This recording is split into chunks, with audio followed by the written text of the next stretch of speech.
Bom, estamos chegando ao final da nossa série de conferências sobre relacionamento, no grande livro, na grande carta, ou na verdade no menor bilhete da Bíblia, que é o bilhete de Paulo a Filemon. E nós estamos aprendendo, durante toda essa série de conferências, não só a temática do livro de Filemon, ou da carta de Filemon, ou do bilhete a Filemon, mas nós estamos aprendendo realmente alguma essência de toda a Bíblia e uma essência da vontade de Deus para todos nós. Porque a palavra de Deus, ou como Deus inspirou esses homens que tiveram contato com Jesus a realmente saber trazer o conserto que eu e você precisamos para essa vida, eu creio que isso vem ao encontro daquilo que nós precisamos, aquilo vem de encontro àquilo que realmente esse mundo está precisando e que tem a ver na área do relacionamento. Muito nós falamos sobre relacionamento, sobre relações, sobre essa importância, como isso define, como a nossa vida está intrínseca dentro dessa temática, como isso determina o que eu sou, né, o que é a minha vida, o meu futuro, o meu presente. Então todas as mensagens foram focadas na importância desse tema, na importância de aprendermos e praticarmos na vida o relacionamento, e nós aprendemos através da experiência desses três homens que viveram uma experiência de relacionamento, uma experiência de amizade profunda, e nós já discutimos o que é ser amigo, né? E nas mensagens nós vimos a diferença entre termos colegas de interesse e termos amigos, e nós vimos que a amizade desses três homens e o relacionamento em que eles travam nesse pequeno bilhete nos traz à luz muitos princípios, nos traz à luz muitas verdades que precisamos descobrir, para que não só eu me relacione bem no meio, mas que o meu relacionamento bem articulado me possa fazer uma pessoa melhor, me possa fazer um ser melhor, possa me dar uma garantia de uma vida e de um futuro sadio, de mente sadia, de emoções sadia e de espiritualidade sadia também. Então, quando eu penso que nós vamos estar encerrando o livro de Filemão hoje, o bilhete, né, que Paulo escreveu a ele, me dá dó, né? Dá vontade de terminar aqui e começar a escrever um livro sobre esses estudos e esses aprendizados que Deus nos trouxe, porque é uma riqueza muito grande. Vamos só ver alguns versículos que vão nos ajudar na compreensão desse término dessa série de conferência, entendendo, né, todo o propósito, toda a dinâmica que isso foi nos trazida dentro disso. Então abra a sua Bíblia na carta a Filemon, ou no bilhete a Filemon, versículo 4 até o versículo 7. Sempre dou graças a Deus, a meu Deus, lembrando-me de você nas minhas orações, porque ouço falar da sua fé no Senhor Jesus e do seu amor por todos os santos. Oro para que a comunhão que procede de sua fé seja eficaz no pleno conhecimento de todo o bem que temos em Cristo. Seu amor me tem dado grande alegria e consolação, porque você, irmão, tem reanimado o coração dos santos. Então, Paulo determina e coloca nesse início de carta qual é o comprometimento que ele e Filemão têm, qual é a relação de amizade profunda que ambos têm um com o outro, que já vinha sendo desenvolvida, e agora entra uma terceira figura, que é a situação de Onésimo, que vai se tornar também amigo de Filemão. Eu disse que hoje à noite estaria revelando assim o que Onésimo se tornou, o que essa amizade trouxe para a vida de Onésimo depois desse encontro e dessa relação. Versículo 8 diz assim: porque por isso mesmo, tendo em Cristo plena liberdade para mandar que você cumpra o seu dever, prefiro fazer um apelo com base no amor. Eu, Paulo, já velho e agora também prisioneiro de Cristo Jesus, apelo em favor de meu filho Onésimo. E a carta e esse bilhete vai dentro dessa direção, Paulo introduzindo Onésimo na amizade entre e Filemon, e colocando em pé de igualdade esse relacionamento e essa amizade. Bom, nós já exploramos muitas fases, muitos temas desse livro, dessa carta, dessa mensagem que nós podemos extrair daqui, mas uma das coisas que deve nos chamar a atenção, que a amizade, o relacionamento da amizade, ela se dá dentro de situações como essa.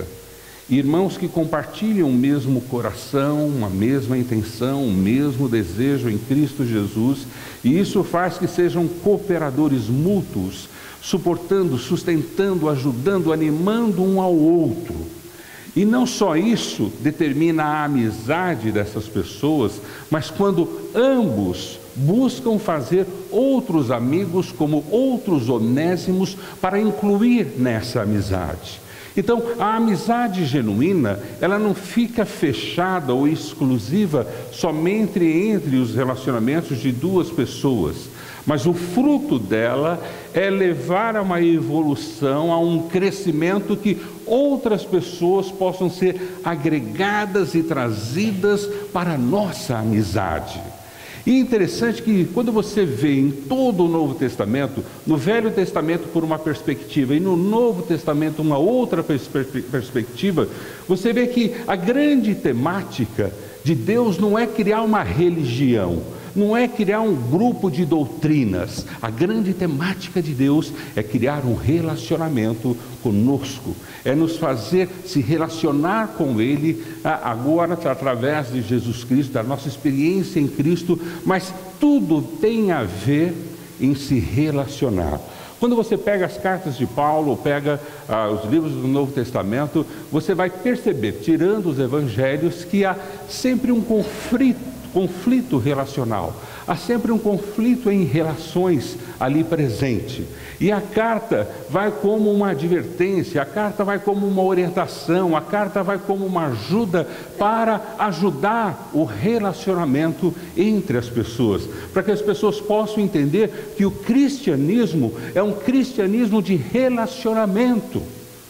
Isso que é interessante, e essa carta traz muito isso dentro dela, porque mostra que o cristianismo, Cristo, Ele não veio aqui fazer uma outra religião, Ele não veio aqui fazer um grupo de doutrinas diferenciada. Mais do que isso, Ele veio consertar relacionamentos, veio consertar relações, veio consertar, fazer esse grande conserto na nossa vida, nos salvando dessas relações intrucadas, essas relações atrapalhadas da nossa relação com Deus e nos trazendo salvação, nos trazendo a oportunidade de voltarmos a nos relacionar.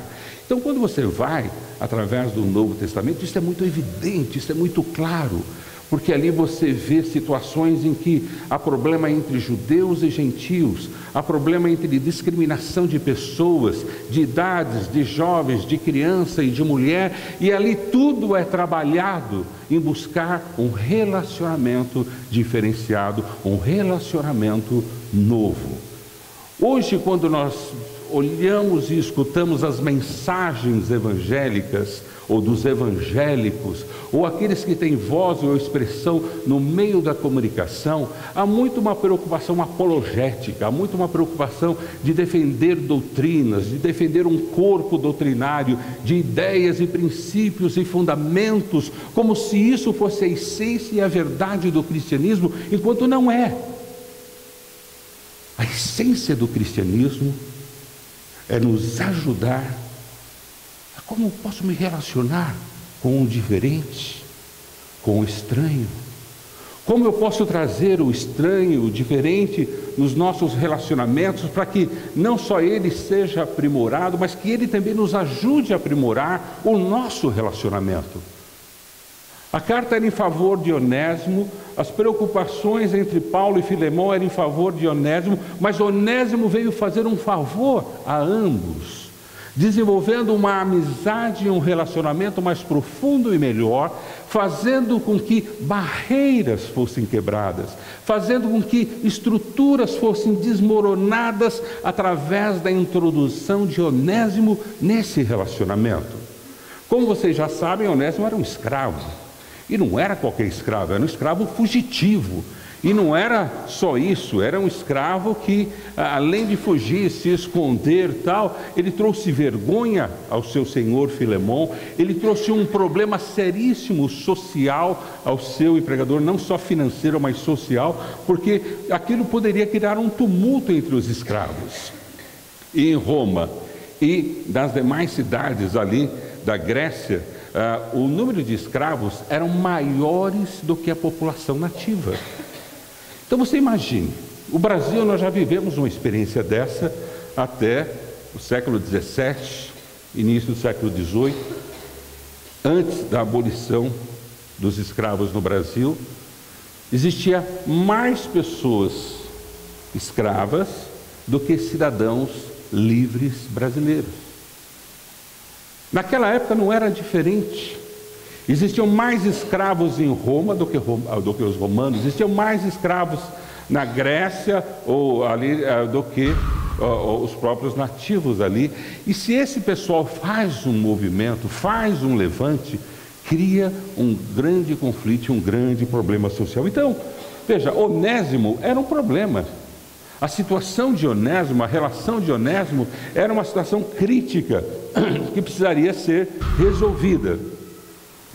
Então eu vejo assim, quando Paulo fala com Filemon, fala assim, não vamos só resolver o problema do Filemon, né? Mas nós estamos resolvendo um problema geral, de ascensão geral.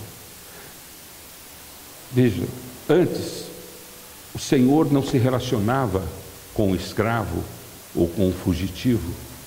O cristianismo vem e a amizade vem para que isso seja quebrado e eles comecem a se relacionar.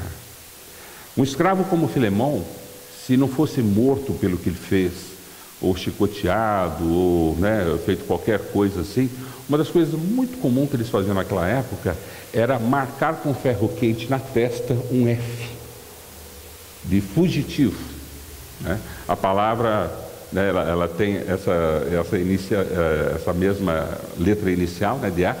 Então era um F que eles colocavam de fugitivo, e aquela pessoa estava marcada como escravo, e como escravo perigoso, fugitivo.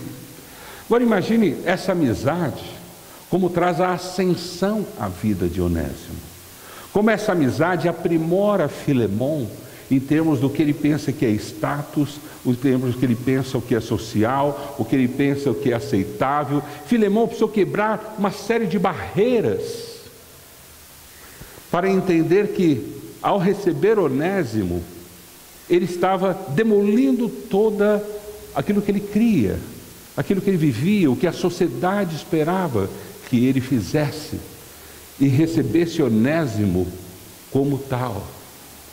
Então, a amizade, ela promove as pessoas, ela muda as pessoas, ela transforma as pessoas, faz com que as pessoas possam ser melhores. A amizade, ela não só contribui uma com outra, mas busca contribuir com o outro, que traz a contribuição dele para essa amizade. Então, é a amizade construída nesse sentido, e você vai ver que todo o livro é sobre isso. É meu relacionamento com você, Paulo falando com Filemon, e Paulo falando, olha, precisamos trazer Onésimo nesse relacionamento, ele é como eu, ele é como você para mim, e eles introduzem Onésimo, que era escravo, fugitivo, bandido, para essa relação.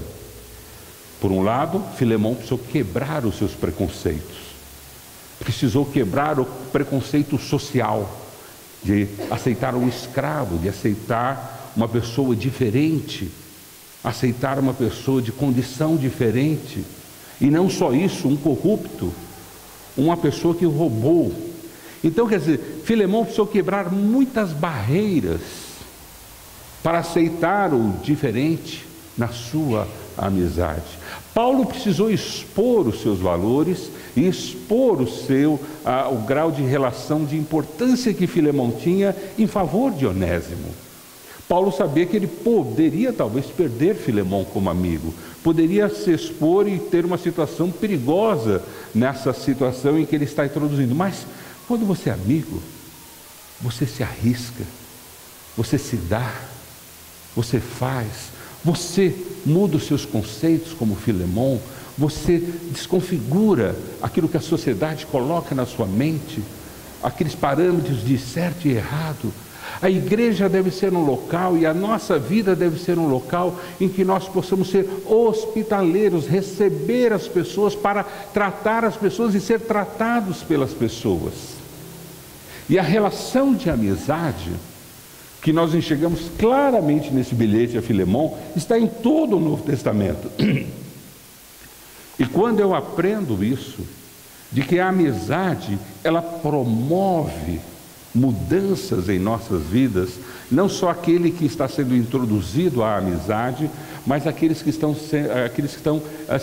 sendo introduzidos e introduzindo as pessoas. Paulo com certeza teve as suas mudanças, teve a sua forma de se expor, a sua maneira de também quebrar os seus parâmetros, porque, me imagina, Paulo era um apóstolo, ele era um bispo, ele era alguém importante, e ele não pôde falar sobre a escravatura. Por que Paulo não levantou contra essa condição de escravos? Porque o problema não é esse, não é pontual. Por que Paulo não falou sobre essa situação de mudança disso, mudança daquilo, desse tipo de doutrina, desse tipo de situações? Porque o que Paulo cria, que quando uma pessoa se dispunha a vivenciar o cristianismo no seu relacionamento de aceitação, de hospitalidade, de suporte, todas essas coisas são retiradas e transformadas. Esse não era o único conflito que existia na igreja primitiva. O grande conflito era entre judeus e gentios. Agora existia um terceiro conflito mais sério ainda entre judeus e gentios. Eram os gnósticos. Eram aquelas pessoas que tentavam legalizar as coisas, penalizar o corpo ou favorecer o corpo ou as coisas da carne. Eram os ortodoxos que acreditavam fielmente na lei, nos parâmetros, nas doutrinas, no corpo de doutrina, e sempre Paulo enfrentava essas pessoas que queriam colocar em condições outras pessoas, como aqueles que também eram liberais e queriam aceitar todos e fazer todas as coisas, e Paulo falou, não é nada disso. Em Cristo, nossa amizade, nossa relação em Cristo muda toda essa condição. Muda toda essa perspectiva. Então, Deus não está criando uma igreja doutrinária, Deus está criando uma igreja de relacionamento. Deus não está criando uma igreja de castrar, de não permitir, pura, santa, imaculada. Deus está trazendo pessoas normais para viver um relacionamento normal. E quando nós nos abrimos e construímos, porque vocês notem que o relacionamento de amigos, ele é construído. Ele é construído através da dor, do sofrimento, de você deixar certas coisas, de você se abrir a alguma coisa, de você fazer certas coisas, que nem Onésimo precisou se propor, se dispor, enquanto Filemon precisou, deixar certas coisas, certas tendências, certas preocupações sociais. Então, quando você se desarma, você começa a sentir e ver o poder da relação em Cristo, o que nos traz. Isso não pode se tornar uma doutrina, isso não pode se tornar uma lei, porque senão nós vamos cair no outro extremo, de achar que só assim é assim, e não é. O relacionamento é uma coisa tão dinâmica, tão inovadora a cada dia, que você tem uma experiência nova, um crescimento novo, uma dinâmica nova, algo novo sempre acontecendo. Por isso nós não podemos colocar na caixa. Não, só me relaciono dessa maneira e dessa forma, com essas pessoas e desse jeito. Pronto, você está perdido. Porque a dinâmica da vida, do ser humano, em relação ao seu meio, ela é diária, ela é todo instante. E as amizades e relações precisam estar dentro desse dinamismo e dessa relação. Então, além dos judeus, além dos gentios, aqueles que não eram judeus, nós tínhamos aqueles que não acreditavam em nada. Aqueles que, ou às vezes não acreditavam em nada de valor nenhum, de o corpo não tem importância nenhuma, eram totalmente desprovidos de qualquer coisa, podia fazer qualquer coisa. Como nós tínhamos aqueles também que só acreditavam num corpo doutrinário, de uma forma de ser. E se a pessoa não se encaixasse, quer dizer, não havia relação, a pessoa não poderia fazer parte daquilo. Interessante que Cristo veio e foi quebrando todas essas coisas e foi nos ensinando o valor do relacionamento e de nós nos relacionarmos e o bem que aquilo poderia nos trazer e fazer em nós. E eu vejo assim, nenhum relacionamento ele é feito sem um preço, sem você também deixar algumas coisas ou se propor a alguma coisa. Todo relacionamento é uma oportunidade de nós deixarmos algo, mas também fazermos algo de diferente que somos. Por isso que o relacionamento ele nos causa crescimento, desenvolvimento, porque cada dia mais eu estou deixando algumas coisas e absorvendo outras coisas, e isso eu vou sendo um ser melhor, um cristão melhor. Quer dizer, Cristo veio para que eu tenha vida e a tenha de uma forma tremenda, e isso acontece na dinâmica dos relacionamentos. Não é o quanto eu guardo de Bíblia na minha cabeça, o quanto eu sou caxias ou legalista nas doutrinas de Deus, mas é o quanto eu me relaciono. E nessa relação eu me dou, eu cedo, eu me oferto, eu suporto, eu desconfiguro algumas coisas pessoais minhas, mas também contribuo com algumas coisas minhas. Quer dizer, na amizade nós trocamos e aprendemos uns com os outros. Que um escravo poderia ensinar a Filemão ou a Paulo? Que uma situação de um escravo poderia acrescentar na vida desses dois grandes homens ali da igreja primitiva? O que realmente poderia ser transformado? E a gente pode notar isso claramente, pela própria perspectiva que Paulo coloca em cima de Filemão, o que Filemão precisava deixar, o que ele precisava abrir mão, o que ele precisava entender, para que assim ele pudesse ter uma amizade com Onésimo, de tal forma que ele recebesse uma riqueza em sua vida. Então Filemão precisou se desconfigurar. Socialmente eu tinha que matar esse cara. Socialmente ele não é um nada. Socialmente ele é uma ferramenta. Socialmente não. Eu tenho que fazer dessa pessoa e eu tenho que tirar esses pensamentos da minha cabeça e começar a pensar que ele é um ser, que ele é um amigo, que ele é uma pessoa. Isso não era comum naquela época. E hoje em dia também não é muito comum. Muitas pessoas são tratadas como objetos, como ferramentas, como instrumentos de uso. Naquela época isso era muito gritante. A classificação social era bem distinta, escravos e senhores. Hoje nós temos uma divisão mais ampla, mas não deixa de ser escravo e senhor.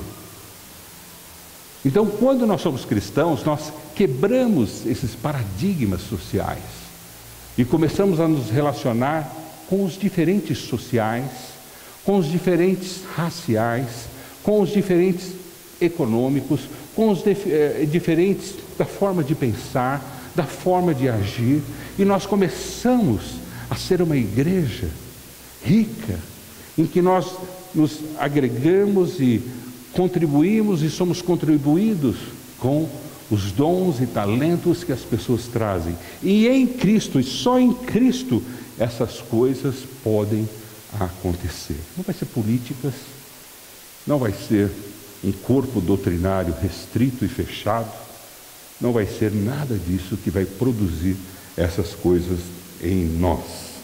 Quando eu olho para essa pequeno bilhete, eu vejo a essência do Novo Testamento em trabalhar relacionamento. Primeiro, relacionamento com Deus, e esse relacionamento com Deus, ele é desenvolvido através de relacionamento entre pessoas.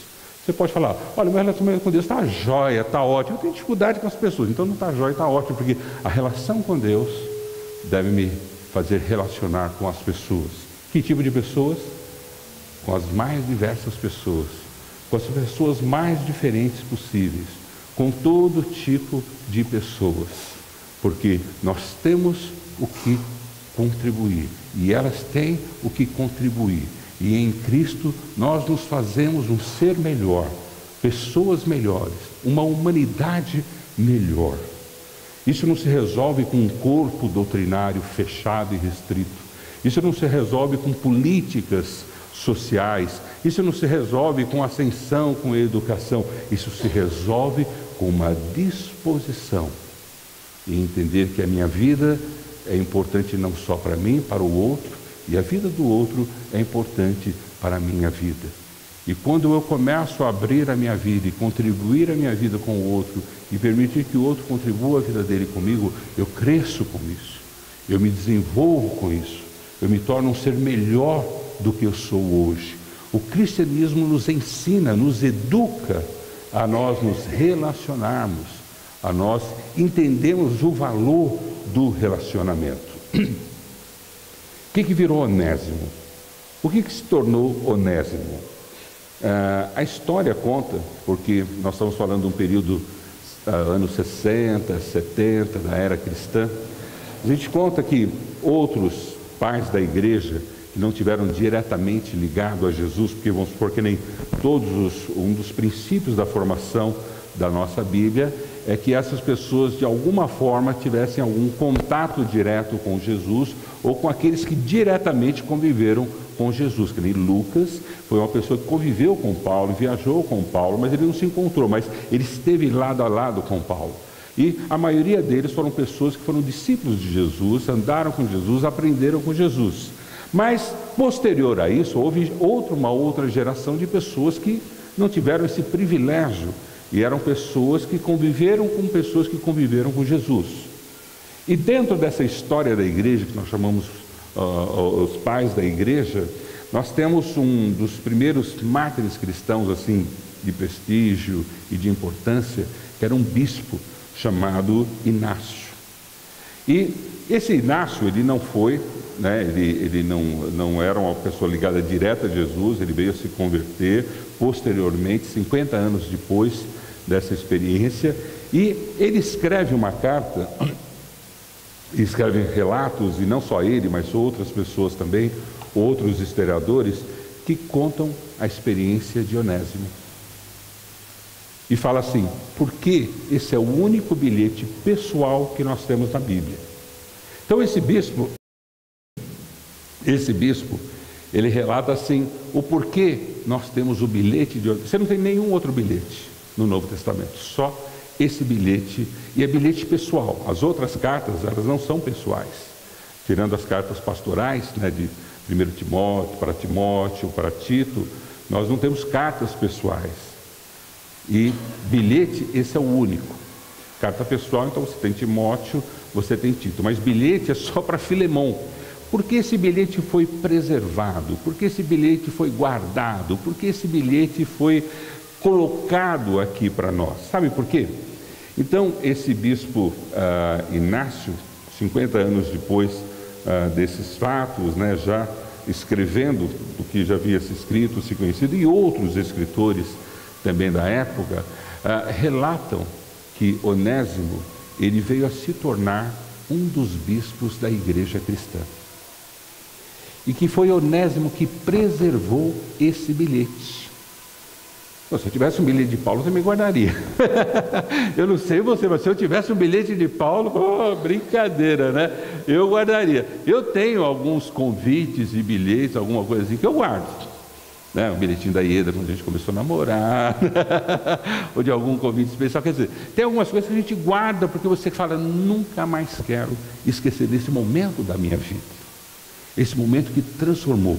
Então, esse bilhete foi preservado por Onésimo. E quando o cânon é essa formação da Bíblia, como a gente tem, porque os livros estavam espalhados, as igrejas, vamos juntar tudo isso aí. Então, na região, dessa região ali, eles começaram a juntar os livros para formar a Bíblia que nós temos hoje. Então, quando eles começaram a formar, alguém tinha um manuscrito desse bilhete de Onésimo, e era o próprio Onésimo. E ele falou, olha, pode pôr esse meu bilhete aí. que eu recebi de Paulo e fui abençoado por Paulo. Mas isso é muito simples. Não, não é tão simples. Imagina um homem que hoje tem um prestígio, é um bispo de uma igreja crescente, falar: eu fui ladrão, eu roubei, eu era escravo, eu era ninguém, e Cristo me resgatou através da amizade de 2 homens, e me fez gente, me fez pessoa, e hoje eu sou um dos bispos da igreja. Inclusive, esse bispo também, Inácio, ele coloca assim que ele usa as mesmas palavras que Paulo usou para falar de Onésimo, né? Falando assim, que Onésimo é essa pessoa que não presta para nada, não serve, né? Quer dizer, aquela coisa toda. Ele faz esse mesmo comentário de Paulo, que Paulo fala para Filemão. Esse bispo Inácio, ele também relata essa mesma frase de Paulo, falando de Onésimo.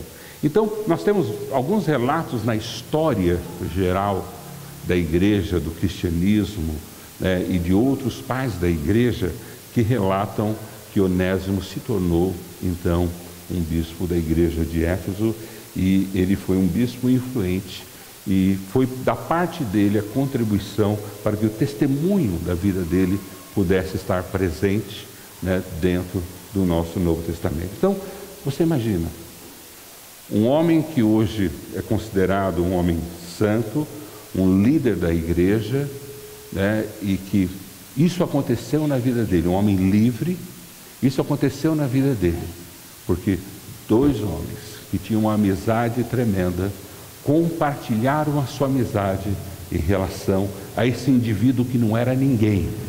E esse indivíduo entra e a relação deles transforma aquele escravo não somente em uma pessoa, mais do que uma pessoa, um cristão, mais do que um cristão, um dos líderes, grandes líderes da igreja primitiva. Imagina a transformação que uma amizade pode fazer na vida de uma outra pessoa. Eu fico vivendo e vendo o que a minha vida foi beneficiada com os amigos que Deus me deu. Eu posso dizer que muitas coisas, eu tenho marcos na minha vida, como Onésimo tinha o marco dessa carta de Paulo a Filemão. Eu tenho cartas ou bilhetes na minha mão, ou situações na minha mão, em que amigos comuns resolveram nos ajudar. Em momentos em que eu não era nada, não tinha nada, não representava nada, não tinha importância nenhuma para ninguém, mas que eles resolveram me fazer importante, me colocar importante, contribuir na minha vida. E de alguma forma eles sempre falavam: olha, você também está contribuindo com a gente, você também está sendo uma bênção na nossa vida, a oportunidade de nós estarmos fazendo isso com você. E aquilo, e aquela amizade me promover numa vida que eu tenho hoje. Os benefícios e as riquezas e as alegrias que a minha vida tem de pessoas que, como amigos, contribuíram na minha vida e acreditaram naquilo que nem eu mesmo acreditava, que me sustentaram e me hospedaram, foram hospitaleiros na sua amizade, ao ponto de me transformar, não pela doutrina, não por regras, não por obrigação, mas pelo constrangimento do amor, da afinidade e do relacionamento. E eu falo: esses caras vão ganhar comigo? O que de lucro eles vão ter comigo? Eu não sou nada, não tenho nada, não represento nada, mas isso aos nossos olhos. Mas quando você tem os olhos de Cristo, você não olha aquilo que a pessoa é, mas você olha aquilo que a pessoa pode se tornar. Como Cristo olha aquela pessoa, como Cristo vê aquela pessoa. E você, como amigo, talvez tenha que se liberar de preconceitos, de esquisitices, de conceitos, para poder realmente abraçar aquela amizade e contribuir em Cristo naquela pessoa. E entender que aquela tua contribuição vai contribuir com você mesmo. E aquilo volta para você de uma forma não como você fez, mas de uma outra forma, e enriquece a sua vida e faz a sua vida ser melhor. A amizade, ela proporciona esse tipo de bênção. E é isso que acontece conosco em relação a Deus. Nós para Deus somos nada. Nada. O que nós somos para Deus, gente? Quem é Deus? O tamanho de Deus, a grandeza de Deus, o poder de Deus, nós somos nada. Mas Deus veio. E olhou para o Fernando, olhou para você e falou: olha, eu quero ser seu amigo. O que eu vou te dar? O que eu posso te dar? Posso cantar a noite inteira, posso dar todo dia. Não vai compensar para Deus, porque é tudo dele. Mas ele vem a nosso favor e fala: eu quero ser seu amigo. Porque Deus olha aquilo que, não que eu sou, mas aquilo que eu posso vir a ser. Ele acredita em mim. Ele acredita em mim. Não é gostoso isso? Alguém que acredita em você. Amigo é isso. Aquele que acredita em você e faz qualquer coisa por você. Sabe o que Deus fez? Mandou Jesus Cristo morrer na cruz por nós. Ele não fez qualquer coisa. Ele fez tudo. Deu-se a si mesmo. Se colocou em forma humana e foi humilhado como um dos piores homens dessa humanidade. E ele deu, porque ele nos ama. Deus precisou se abster de coisas, lógico, ele precisou sair dos céus, sair da eternidade, se transformar em nada como nós, para que nós pudéssemos ser alcançados. Amizade para mim é assim.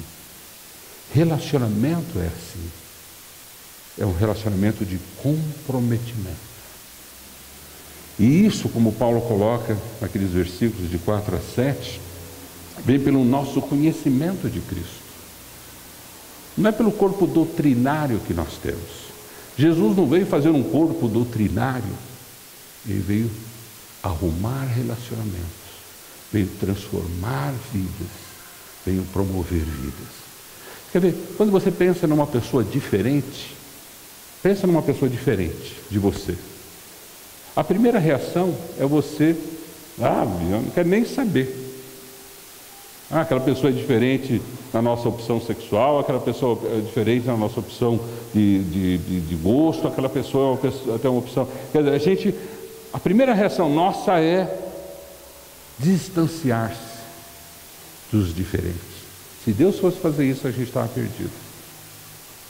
Deus, pelo contrário, Ele se aproxima.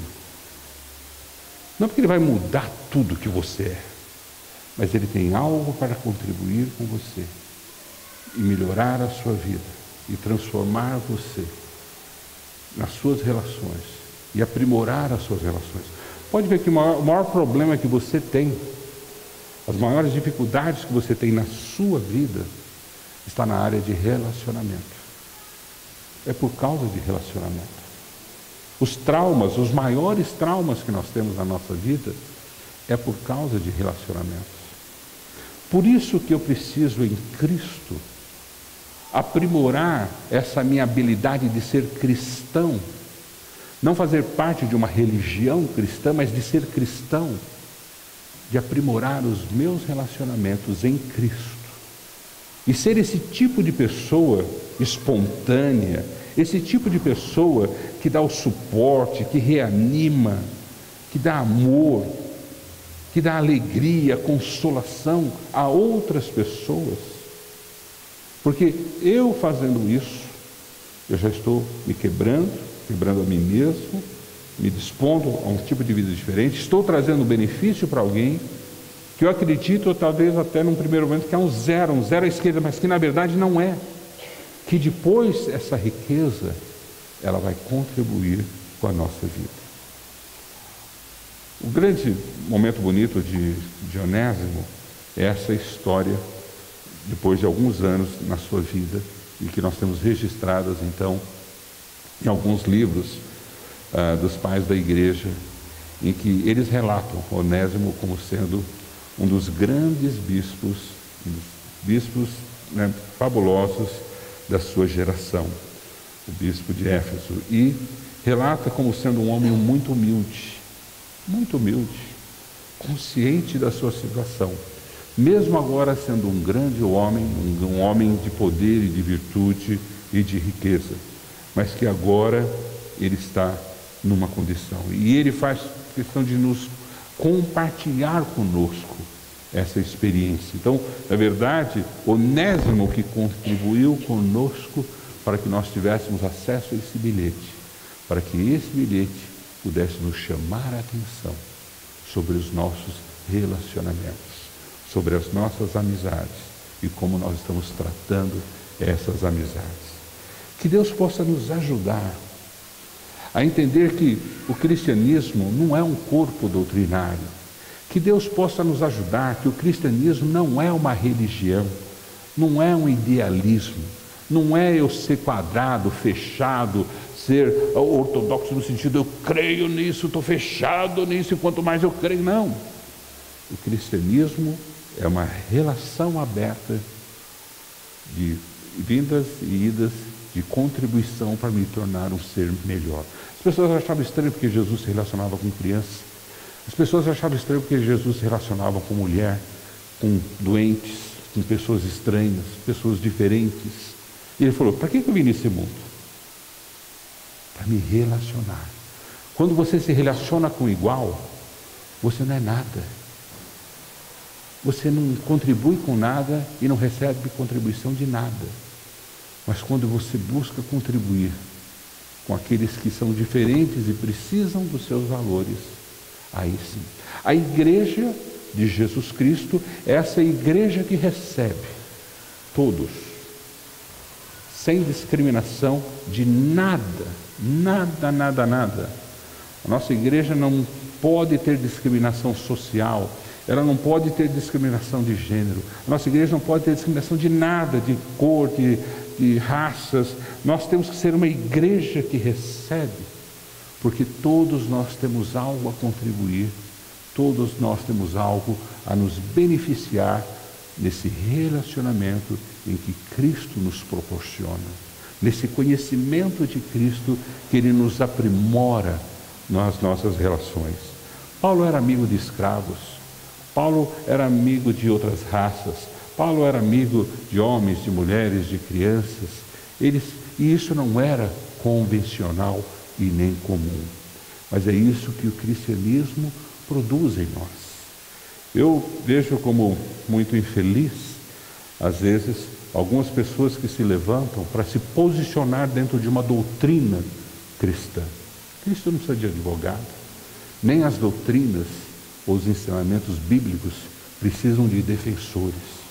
Nós precisamos de pessoas que vivam isso literalmente. E hoje, Deus está olhando para homens e mulheres piedosos, homens e mulheres como Paulo, como Filemão, como Onésimo, pessoas dispostas a se relacionar e entender que esse relacionamento vai produzir algo benéfico para todas as pessoas e benéfico em Deus, que é isso que Deus veio consertar em nós. O que nós queremos é que quando nós temos o nosso conserto com Deus, a nossa relação em Jesus Cristo é consertada através de Jesus Cristo, isso promove em nós o desejo de se relacionar com os outros, para que nós possamos nos abençoar e abençoar a cada dia mais as outras pessoas. Amar ao próximo como a si mesmo não diz que tipo de próximo. É o próximo que se aproxima de você. Quem é que está próximo de você? O próximo não tem a ver com parente, nem amigo, nem conhecido, nem igual. O próximo é aquele que se aproxima de você. Uma criança se aproximou, se relaciona com ela. Uma mulher, um homem, um deficiente, um de gênero diferente do seu, uma pessoa de condição diferente da sua, de raça diferente da sua, se aproximou. Deus tem algo. Deus quer fazer algo. Deus quer transformar algo nas nossas vidas. Que Deus possa trabalhar nos nossos relacionamentos. Primeiro, a partir da nossa relação com Ele, fazer esse conserto, de nós recebermos Jesus Cristo como Senhor e Salvador para nos ajudar a relacionar com Deus. E a partir disso, essa experiência nos leve a relacionar com o próximo. As pessoas estão próximas de nós. E a nossa família, nosso pai, a nossa mãe, os nossos filhos, os nossos amigos, os nossos vizinhos, quem estiver próximo, nós devemos buscar aprimorar os nossos relacionamentos. Que Deus nos ajude, que nós não possamos nos perder, entendendo o cristianismo como uma mera, pobre religião, ou um idealismo, ou simplesmente um ideal, ou simplesmente uma filosofia, mas que nós podemos entender o cristianismo como uma forma, uma maneira nova de nós nos relacionarmos e sermos abençoados pelas relações.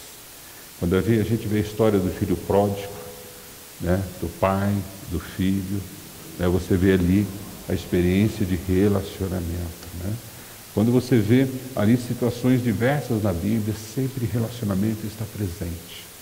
E Deus buscando fazer esse conserto e essa dinâmica. Deus quer consertar, primeira coisa, o seu relacionamento com Ele, porque a partir daí Ele vai consertar os outros relacionamentos à medida que você permita, à medida que você se abra, que você se desarme e também promova. E que Deus possa nos ajudar e ajudar a nossa igreja a ser uma igreja não de cunho radical, não de cunho liberal, mas e também não religiosa, mas ser uma igreja que promova boas relações, relações sadias, relações que através dos nossos dons nós iremos nos beneficiar mutuamente. Vamos orar. Pai, muito obrigado, porque um bilhete tão pequeno, menor escrito que nós temos na Bíblia, em termos de uma carta de Paulo, ou alguma coisa que Paulo escreveu, porque ele sempre escrevia muito, mas assim, num bilhete tão pequeno, tantas verdades e tantas coisas tão importantes que nós temos que aprender. Essa série de conferências falou sobre amizade, falou sobre coleguismo, falou sobre relacionamento, falou sobre nós como ser relacional, que interage. Falamos de tantas coisas importantes, científicas, filosóficas, mas o mais importante disso tudo, ó Deus, é nós entendermos e praticarmos o relacionamento, né? Hoje as coisas estão tão esquisitas, tão limitadas às vezes aos meios tecnológicos de relacionamento, enquanto que o Senhor quer que as pessoas se relacionem como humanos, né? Humano tocando e falando com o humano, vivendo com o humano, e não com máquinas, não com tecnologia, mas com vidas preciosas, vidas que respiram, que olham, que sentem, que têm cheiro, que tem cor, que é diferente, que tem comportamento diferente. E isso, Pai, nenhuma tecnologia consegue produzir. Somente a relação pessoal, somente esse contato com o nosso próximo. Por isso, ó Deus, nos ajude a estar mais próximo do próximo. Não ter barreiras que nos impeçam, né, de que esse próximo venha ou nós possamos ir até ele. Que a nossa igreja seja uma igreja de portas abertas, totalmente abertas, Senhor, para os diferentes, para os excluídos, para aqueles que ninguém entende, ninguém aceita, ninguém ama, ninguém quer, aqueles que talvez pela sociedade teriam um F na testa, como Onésimo, Senhor, que a nossa igreja possa estar aberta, Senhor. Nos capacite a amar, nos capacite a entender quanto benefício nós vamos ter em receber, em amar essas pessoas, levar Cristo a essas pessoas. Não nos deixe ser uma igreja religiosa que ensine só doutrinas, regras, formas, maneiras, costumes, mas mais do que isso, nos ensine a amar, a respeitar, nos ensine a nós sustentarmos uns aos outros, animarmos uns aos outros, beneficiarmos uns aos outros, ajudarmos uns aos outros. Senhor, nos ensine a amar verdadeiramente uns aos outros. Essa é a bênção que nós pedimos ao Senhor, pedindo para que o Senhor aprimore e melhore os nossos relacionamentos. Nós oramos em nome de Jesus. Amém.